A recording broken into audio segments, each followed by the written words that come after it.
ஜகாத் ஒரு பிரயோக வழிகாட்டல். இலங்கை முஸ்லிம் சமூகத்தை மையப்படுத்திய ஒரு ஆய்வு. ஆக்கம் மிஷ்காத் ஆய்வுக்குழு. அஸ்ஸலாமு அலைக்கும் வரஹ்மத்துல்லாஹி வபரகாத்துஹு. இன்ஷா அல்லாஹ் இன்றைய தினம் ஜகாத் விதியாகின்ற பொருட்களுக்கான நிபந்தனைகளுள் 3வது நிபந்தனையை நோக்குவோம். அந்த வகையில் 3வது நிபந்தனை தான் நிசாபை அடைந்திருத்தல் என்பதாகும்.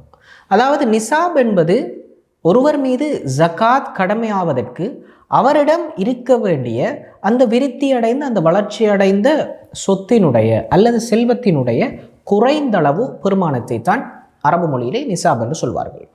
எனவேதான் இஸ்லாத்தினுடைய சட்டப்பார்வை அடிப்படையில் நிசாப் என்பது பொதுவாக 3 வகையாக நோக்கப்படும். முதலாவது 85 கிராம் தங்கம்.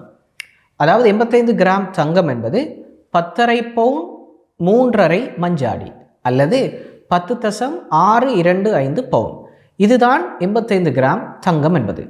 இந்த சந்தர்ப்பத்திலே தங்கத்தினுடைய நிசாப் தொடர்பாக நாங்கள் பேசுகின்ற போது தூய தங்கத்தில் அவை கணிப்பிடப்பட வேண்டும் என்பதை நாங்கள் பார்க்க வேண்டும். அதாவது 24 கேரட் தங்கத்தினுடைய பெருமானத்தையே நாங்கள் இங்கு கணிப்பிடுவதற்கு நோக்க வேண்டும்.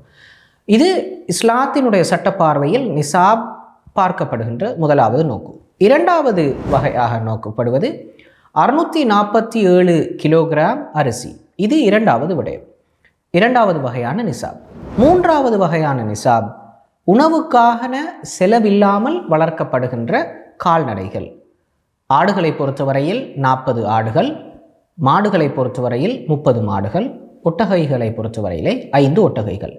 இவைதான் இஸ்லாத்தினை பொறுத்தவரையிலே நிசாப் என்ற அளவினூடாக சொல்லப்படுகின்ற விடயம்.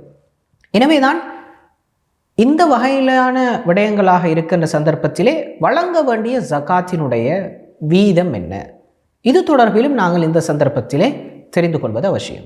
எனவேதான் தங்கம், வெள்ளி, பணம் இவ்வாறான விடயங்களுக்கு 2.5 வீதம் அவர் குறிப்பிட்ட அளவு ஜகாத்தினை வழங்க வேண்டும்.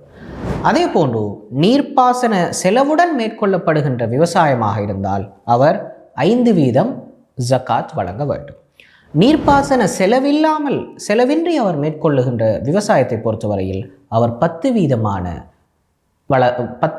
விடயத்தை ஜகாத்தாக வழங்க வேண்டும். அதே போன்றுதான் ஒருவருக்கு புதையல் கிடைக்கின்ற பட்சத்திலே அவர் 20 வீதத்தை ஜகாத்தாக வழங்க வேண்டும். இதுதான் ஒருவர் அவருடைய செல்வத்திலே எந்த அளவு வீதம் ஜகாத் வழங்க வேண்டும் என்பது தொடர்பிலான சுருக்கமான விடயங்கள். இன்ஷா அல்லாஹ் இன்னும் ஒரு காணொளியில் அடுத்த நிபந்தனையை நாங்கள் நோக்குவோம். ஜஸாக்குமுல்லாஹ் ஹைரன்.